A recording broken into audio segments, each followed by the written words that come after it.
Hello everyone, knowledge hub में आप सभी का स्वागत है। इस वीडियो में हम आपके लिए लेके आए हैं कंपनी लॉ के बारे में, जिसमें हमारा एक टॉपिक रह गया था डिपॉजिटरी सिस्टम, जो कि आपका लास्ट में है कंपनी लॉ की बुक में। तो आज हम डिपॉजिटरी सिस्टम के बारे में पढ़ेंगे कि डिपॉजिटरी सिस्टम होता क्या है, कैसे काम करता है, क्या इसकी प्रोसेस है, क्या इसके एडवांटेजेस हैं। उसके बारे में आज हम डिस्कस करेंगे कि डिपॉजिटरी सिस्टम के बारे में, जिसमें आप इसके मीनिंग से शुरुआत करते हैं कि डिपॉजिटरी सिस्टम होता क्या है। दिया गया है कि depository system it is a part of the financial market in which securities are traded in electronic form. कि जो आपका डिपॉजिटरी सिस्टम है वो आपका फाइनेंशियल मार्केट का एक पार्ट है, जिसमें क्या है, जो सिक्योरिटीज़ है उनकी ट्रेडिंग की जाती है, लेन देन उनका किया जाता है, और वो भी किस फॉर्म में, इलेक्ट्रॉनिक फॉर्म में, यानी कि इलेक्ट्रॉनिक रूप में उनका क्या किया जाता है, लेन देन किया जाता है। उसके बाद क्या कहता है, in this are the work is done through internet. और ये जो काम किया जाता है वो सारा इंटरनेट के माध्यम से किया जाता है, इंटरनेट के थ्रू ये सारा काम किया जाता है। उसके बाद क्या कहता है, in this a separate demat account of the investors is opened. इसमें क्या होता है कि इसमें जो आपके इन्वेस्टर्स होते हैं उनका एक अलग से डीमैट अकाउंट ओपन किया जाता है। उसके बाद क्या कहता है, there is no transaction through any kind of physical delivery और चेक।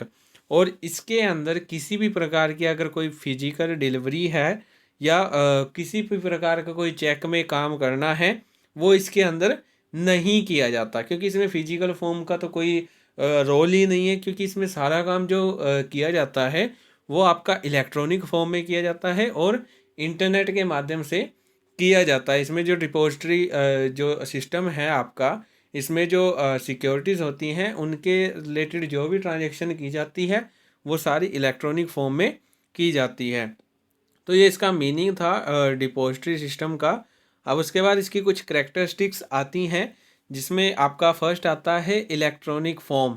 कि जो आपका डिपॉजिटरी सिस्टम होता है उसमें जो भी काम किया जाता है वो सारा कौन से फॉर्म में किया जाता है, वो सारा आपका इलेक्ट्रॉनिक फॉर्म में किया जाता है। उसके बाद सेकंड पॉइंट क्या कहता है, ट्रांसपेरेंसी। ट्रांसपेरेंसी क्या कहता है, पारदर्शिता। कि जो आपका डिपॉजिटरी सिस्टम होता है इसमें ट्रांसपेरेंसी पाई जाती है, कि इसमें जो भी रेट होता है सिक्योरिटीज़ का लगा लीजिए, या इन्वेस्टर्स को क्या क्या बेनिफिट दिए जाएंगे, क्या क्या उनको पे करना पड़ेगा, ठीक है, वो सारा उनके सामने रख दिया जाता है। और इसके अंदर पब्लिक के सामने भी सारा कुछ ओपन कर दिया जाता है और उनको सारी इन्फॉर्मेशन प्रोवाइड करवाई जाती है।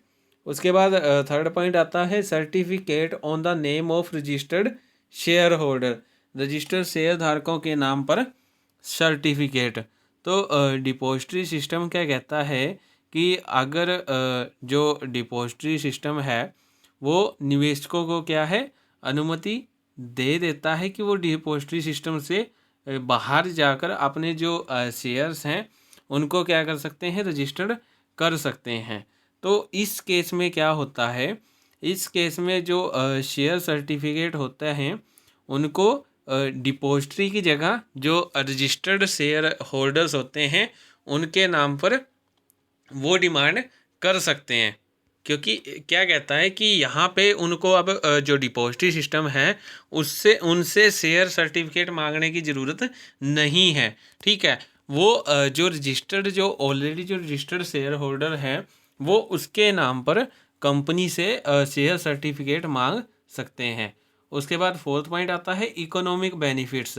कि अगर जो इन्वेस्टर्स हैं वो क्या करते हैं, अगर वो डिपॉजिटरी मोड में ही क्या करते हैं, अपनी सिक्योरिटीज़ को आगे बढ़ाते रहते हैं, तो उनको कई प्रकार के आगे इकोनॉमिक्स बेनिफिट्स दिए जाते हैं, जैसे डिविडेंड हो गया, राइट इशू हो गया, ठीक है, और सेल फैसिलिटीज़ होगी, कई उनको बेनिफिट्स दिए जाते हैं। उसके बाद फिफ्थ पॉइंट क्या कहता है, to give options to existing share holders.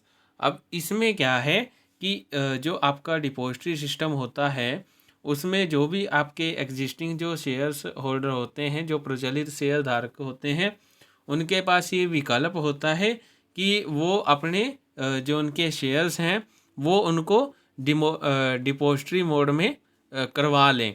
ठीक है, अगर वो तो उनकी मर्जी है, अगर वो वैसे ही जारी रखना चाहते हैं वो रख सकते हैं, लेकिन उनके पास एक ऑप्शन आ जाता है डिपॉजिटरी सिस्टम का कि वो अपने शेयर्स को डिपॉजिटरी सिस्टम के अकॉर्डिंग इलेक्ट्रॉनिक फॉर्म में करवा सकते हैं।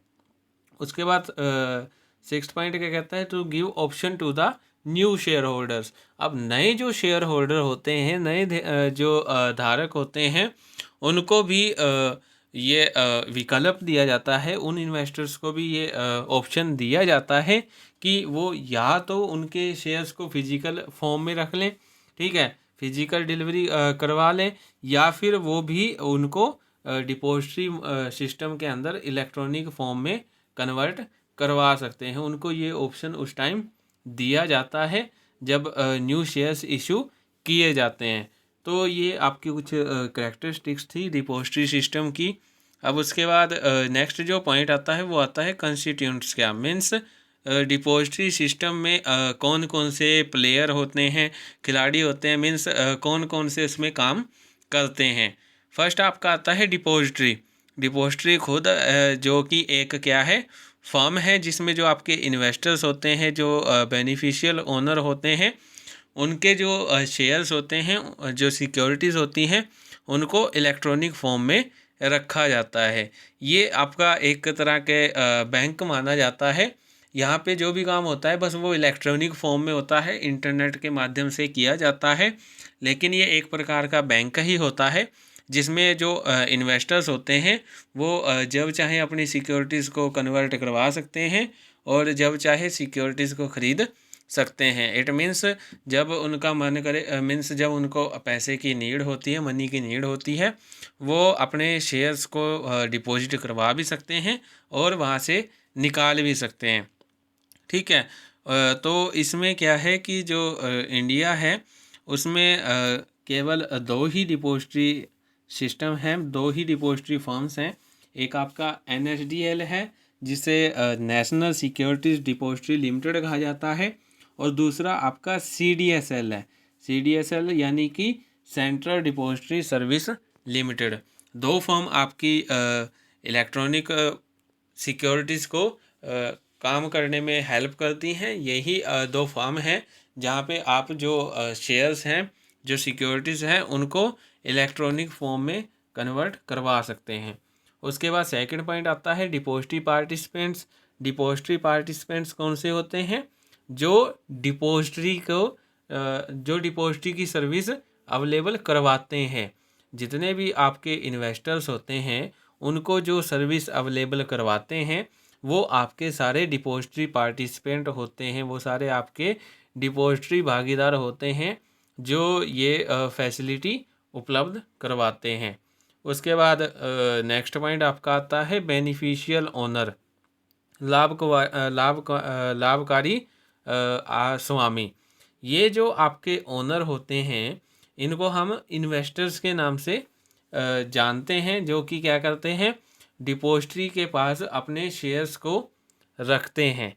ठीक है, डिपॉजिटरी के पास जो शेयर्स होते हैं उनके असली मालिक कौन होते हैं, इन्वेस्टर्स होते हैं। रियल ओनर कौन होते हैं, इन्वेस्टर होते हैं। ठीक है, जिनको हम क्या बोलते हैं, बेनिफिशियल ओनर भी बोल देते हैं। उसके बाद आपका आता है द इशूअर, जारीकर्ता। अब जारीकर्ता क्या है, इशूअर कौन है, इशूअर एक कंपनी होती है जो क्या करती है, अपने शेयर्स को ट्रेडिंग के ऑब्जेक्टिव से क्या करती है, इशू करती है। ठीक है, और जो इशूअर कंपनी होती है वो एक रजिस्टर भी बना के रखती है जिसमें वो डिपॉजिटरी को और साथ ही साथ जो भी बेनिफिशियल ओनर हैं उनके नाम क्या करती है, दर्ज करती है, उनके नाम उसमें क्या करती है, रजिस्टर्ड करती है।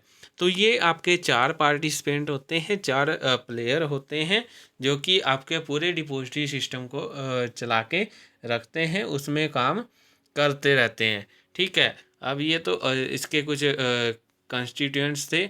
अब उसके बाद बेनिफिट्स आते हैं, नीड आते हैं। तो डिपॉजिटरी सिस्टम जो है उसकी क्या नीड है, क्या उसके एडवांटेजेस हैं, क्या उसकी इम्पोर्टेंस बनती है, जिसमें आपका फर्स्ट आता है स्पीडी ट्रांसफ़र ऑफ शेयर्स, शेयरों का तेज़ी से स्थानांतरण। अब इसमें क्या है कि जो आपका डिपॉजिटरी सिस्टम है उसमें जो शेयर्स होते हैं वो इलेक्ट्रॉनिक फॉर्म में होते हैं। तो आप चाहे कितने भी दूर क्यों ना बैठे हो, वहाँ से आप अपने जो अकाउंट्स हैं उनको कंट्रोल आसानी से कर सकते हैं। इन केस अगर आपको शेयर्स को ख़रीदना है तो आप कुछ ही टाइम के अंदर वहाँ से शेयर्स को परचेज करके अपने अकाउंट्स में डलवा सकते हो। ठीक है, तो इसमें क्या है, सारा काम बड़ी ही स्पीडी किया जाता है, सारे ट्रांसफ़र्स बड़े ही स्पीडली किए जाते हैं। उसके बाद नेक्स्ट पॉइंट आपका आता है डीमेटलाइजेशन एंड रीमेटलाइजेशन। अब इसमें क्या है, डीमेटलाइजेशन क्या होता है? डीमेटलाइजेशन, आप जितने भी आपके शेयर्स हैं उनको आप इलेक्ट्रॉनिक फॉर्म में कन्वर्ट करवा सकते हो। ठीक है, ये आपका होता है डीमेटलाइजेशन। और रीमेटलाइजेशन होता है अगर इन केस आपको फ्यूचर में कभी पैसे की ज़रूरत पड़ती है तो आपके जो इलेक्ट्रॉनिक फॉर्म में जो शेयर्स रखे हैं उनको आप वापस फिजिकल फॉर्म में कन्वर्ट करवा सकते हैं। उसके बाद नेक्स्ट पॉइंट आता है ट्रेडिंग रिस्क अवॉइडेड। इसमें क्या है, इसमें जो ट्रेडिंग का जो रिस्क है वो ख़त्म हो जाता है। ख़त्म तो नहीं होता, बस थोड़ा बहुत कम हो जाता है, उसमें ज़्यादा रिस्क नहीं रहता। जैसे कि शेयर्स का लॉस्ट होना वो इसमें नहीं हो पाता। ठीक है, और ट्रांसफ़र में देरी होना वो भी इसमें नहीं होता, नुकसान भी नहीं होता। ठीक है, बैड डिलीवरी के इसमें चांसेस ख़त्म हो जाते हैं। ठीक है, और कई बार जो सिग्नेचर होते हैं वो आपस में मिलते नहीं हैं, वो भी इसमें थोड़ा जो रिस्क है वो कम हो जाता है। ठीक है, उसके बाद नेक्स्ट पॉइंट आपका आता है इंडेमनिफिकेशन ऑफ सर्टेन लॉसेस, निश्चित नुकसानों की क्षतिपूर्ति।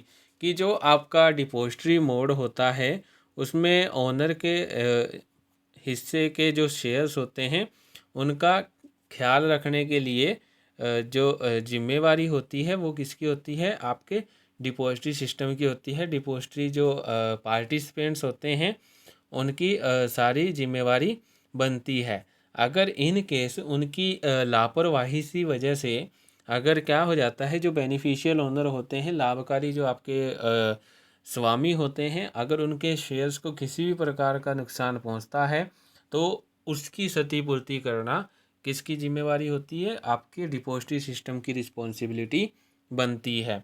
उसके बाद नेक्स्ट पॉइंट आता है risk of fake and stolen shares avoided. अब इसमें क्या है, इसमें आप जितने भी 40 शेयर्स हैं, ठीक है, या शेयर्स के चोरी होने का जो ख़तरा है वो क्या है, वो कम हो जाता है। ठीक है, उससे आप बच सकते हो। इसमें किसी भी प्रकार का शेयर्स को ख़तरा नहीं होता है, ना ही उनके चोरी होने का कोई ख़तरा होता है। ठीक है, उसके बाद नेक्स्ट पॉइंट आपका आता है डेली रिकॉलिशन आल्सो प्रोटेक्ट्स इन्वेस्टर्स। इसमें क्या है कि इसमें जो आपके डिपॉजिटरी सिस्टम के जो पार्टिसिपेंट्स होते हैं उनसे अगर किसी प्रकार की मिस्टेक ना हुई हो, ये देखने के लिए जितने भी आपके बेनिफिशियल ओनर होते हैं वो क्या करते हैं, वो टाइम टू टाइम चेक करते रहते हैं कि जो ट्रांजैक्शन हुई है वो सही तरीके से हुई है या नहीं है। ये जो फैसिलिटी है, ये जो एडवांटेज है वो डिपॉजिटरी सिस्टम की एक एडवांटेज है, क्योंकि इसमें आप कभी भी देख सकते हो कि ट्रांजैक्शन सही हुई है या नहीं हुई है। उसके बाद आता है shares transfer can not be refused, शेयरों के स्थानांतरण को नामंजूर नहीं।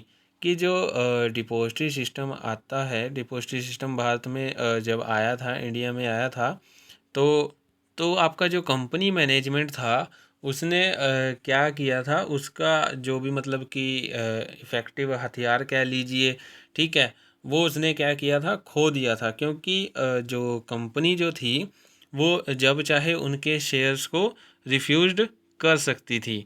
लेकिन डिपॉजिटरी सिस्टम के आने से अगर लॉ में कोई चेंज नहीं किया गया है, जो कानून चल रहा है उसमें अगर किसी प्रकार का चेंज नहीं किया गया तो जो ट्रांसफ़र है वो आप इजीली कर सकते हो, उसमें रिफ्यूज्ड होने के चांसेस कम हो जाते हैं, होता ही नहीं है। ठीक है, तो उसके बाद आपका नेक्स्ट पॉइंट आता है beneficial owner to be actual owner, लाभकारी स्वामी को असली स्वामी माना जाता है। कि जो बेनिफिशियल ओनर होता है उसके पास जो भी शेयर्स होते हैं और जो डिपॉजिटरी में क्या किए जाते हैं, ट्रांसफ़र किए जाते हैं, उन शेयरों का जो एक्चुअल जो ओनर होता है वो आपका बेनिफिशियल ओनर ही मान लिया जाता है। जो भी मतलब कि डिपॉजिटरी सिस्टम में क्या करता है, शेयर ट्रांसफ़र करता है, उसको ही एक्चुअल ओनर मान लिया जाता है। उसके बाद नेक्स्ट पॉइंट आपका आता है नो स्टैम्प ड्यूटी, कि डिपॉजिटरी सिस्टम में अगर आप सारे जो ट्रांजैक्शन है वो डिपॉजिटरी सिस्टम के माध्यम से कर रहे हो, उसके थ्रू ही आप काम कर रहे हो, तो उसमें किसी भी प्रकार की स्टैम्प ड्यूटी नहीं लगती है। ठीक है। उसके बाद आपका आता है लो ब्रोकरेज कॉस्ट। अब इसमें क्या है, डिपॉजिटरी सिस्टम के आने से जो ब्रोकरेज है वो थोड़ी कम हो गई है, जिससे कि जो ब्रोकरेज की जो कॉस्ट है वो भी आपकी लो होती जा रही है।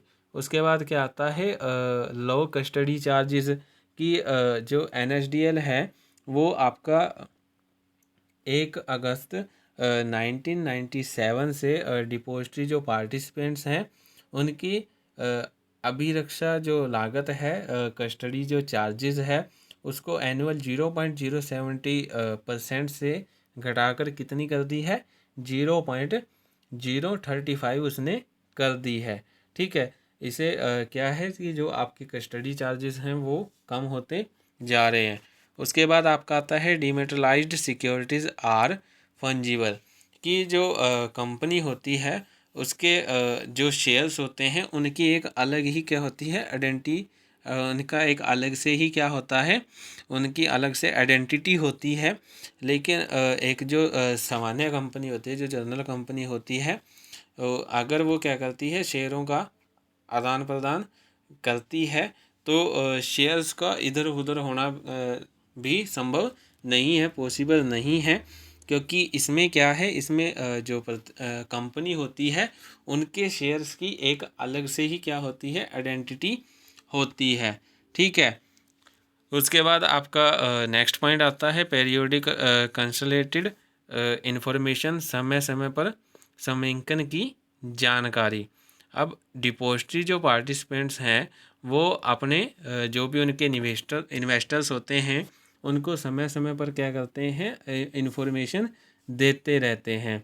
ठीक है। ऐसे जो इन्वेस्टर होते हैं जिनका जो शेयर पोर्टफोलियो है वो बड़ा होता है, उनके शेयर्स की जानकारी को रखना या उन तक कोई भी न्यू इन्फॉर्मेशन पहुंचाना क्या है, इजी हो जाता है। क्योंकि उनको अगर हम टाइम टू टाइम इन्फॉर्मेशन देते रहेंगे तो इससे डिपॉजिटरी सिस्टम पे भी ज़्यादा अफेक्ट नहीं पड़ता है। लॉन्ग टाइम के बाद आपको इन्फॉर्मेशन प्रोवाइड करवा रहे हो, ठीक है, उसमें भी आपकी कंटिन्यूटी अच्छे से बनी रहती है। ठीक है। उसके बाद नेक्स्ट पॉइंट आपका आता है additional benefits by certain insurance, संस्था द्वारा कुछ अतिरिक्त फ़ायदे।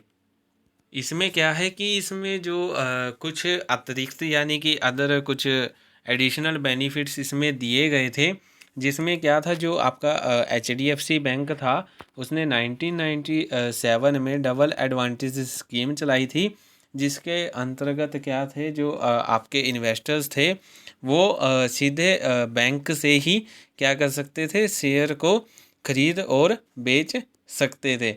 इससे उनका थोड़ा टाइम भी बच जाता था। ठीक है। उनके ज़्यादा वो उनको मगजमारी नहीं करनी पड़ती थी, ज़्यादा उनको पैसा भी इन्वेस्ट नहीं करना पड़ता था। ठीक है। तो ये इसके कुछ नीड्स और बेनिफिट्स थे। उसके बाद इसकी प्रोसेस आती है। प्रोसेस में क्या कहता है, फर्स्ट आपका पॉइंट आता है रजिस्ट्रेशन का। इसमें क्या है कि इसमें जो आपके इन्वेस्टर्स होते हैं उनको, या आपकी कोई कंपनी होती है, अगर वो अपने शेयर्स को इलेक्ट्रॉनिक फॉर्म में करवाना चाहती है तो उसे पहले डिपॉजिटरी सिस्टम जो होता है उसके पास रजिस्ट्रेशन करवाना पड़ता है। उसके बाद प्रपोजल ऑफ प्रीलिमिनरी शेयर्स, प्रारंभिक शेयरों के प्रस्ताव। उसके बाद अगर जो इन्वेस्टर्स होते हैं उनके द्वारा क्या है, डिपॉजिटरी मोड में अपने शेयर्स को कन्वर्ट करवाने का डिसीजन वो ले लेते हैं, तो उसके बाद जो डिपॉजिटरी पार्टिसिपेंट्स होते हैं, ठीक है, डिपॉजिटरी पार्टिसिपेंट्स क्या करते हैं, जो प्रारंभिक शेयर होते हैं, प्रीलिमिनरी शेयर्स होते हैं, उनके प्रस्ताव और निवेशक जो भी आपके इन्वेस्टर्स होते हैं उनके साथ वो क्या होते हैं, जुड़े रहते हैं। ठीक है। उसके बाद आता है अकाउंट ओपन। उसके बाद अगर जो आपका डिपॉजिटरी जो पार्टिसिपेंट है उसके पास डिपॉजिटरी मोड में जो शेयर्स होते हैं उनकी ट्रांजैक्शन के लिए जो अकाउंट है वो ओपन हो जाता है। उसके बाद गिव डीआरएफ एंड सर्टिफिकेट। उसके बाद क्या है कि जो डिपॉजिटरी पार्टिसिपेंट्स हैं उनके द्वारा डीआरएफ और साथ ही प्रमाण पत्र कंपनी को डिपॉजिटरी के संकेत यानी कि वार्निंग के साथ दे दिया जाता है। ठीक है। उसके बाद क्या होता है, convert shares into electronic form. उसके बाद क्या होता है कि जो डिपॉजिटरी सिस्टम है उससे मंजूरी मिलने के बाद जो डिपॉजिटरी पार्टिसिपेंट हैं वो इन्वेस्टर के खाते में जो शेयर्स हैं, इन्वेस्टर के अकाउंट्स में जो शेयर्स हैं वो उनको इलेक्ट्रॉनिक फॉर्म में क्या कर देती है, डाल देती है, कन्वर्ट कर देती है। उसके बाद लास्ट पॉइंट आपका आता है रीमेटेरियलाइजेशन। मीन्स अगर आपका जो पार्टिसिपेंट है, जो इन्वेस्टर है, अगर वो अपने जो उसके शेयर्स हैं वो उनको इलेक्ट्रॉनिक फॉर्म से वापस फिजिकल फॉर्म में कन्वर्ट करवाना चाहता है तो वो उसको करवा सकता है। और इस प्रोसेस को हम क्या बोलते हैं, रीमेटेरियलाइजेशन बोलते हैं। ये आपके दो पॉइंट होते हैं, डीमेटेरियलाइजेशन और रीमेटेरियलाइजेशन। डीमेटेरियलाइजेशन में क्या होता है, डीमेटेरियलाइजेशन में आप फिजिकल फॉर्म से इलेक्ट्रॉनिक फॉर्म में शेयर्स को कन्वर्ट करवाते हो और रीमेटेरियलाइजेशन में आप इलेक्ट्रॉनिक फॉर्म से अपने शेयर्स को वापस फिजिकल फॉर्म में लेके आते हो। ठीक है। तो ये इसकी प्रोसेस थी जिसमें हमने प्रोसेस के बारे में सारे स्टेप्स कर लिए हैं। सो आज की वीडियो में इतना ही, जिसमें हमने आपका डिपॉजिटरी सिस्टम के बारे में क्लियर किया है, डिपॉजिटरी सिस्टम क्या होता है, इसका मीनिंग किया है, इसके करैक्टरिस्टिक्स के बारे में पढ़ा हमने, इसके बेनिफिट्स, एडवांटेजेस कह लीजिए, इम्पोर्टेंस कह लीजिए, उसके बारे में हमने डिस्कस किया। इसमें कौन कौन से आपके प्लेयर्स होते हैं उनके बारे में हमने डिस्कस किया। और लास्ट में आपके डिपॉजिटरी सिस्टम की एक प्रोसेस थी उसके बारे में हमने इस वीडियो के अंदर डिस्कस किया। सो आज की वीडियो में इतना ही। Thank you for more videos, for more knowledge please like share and subscribe my YouTube channel.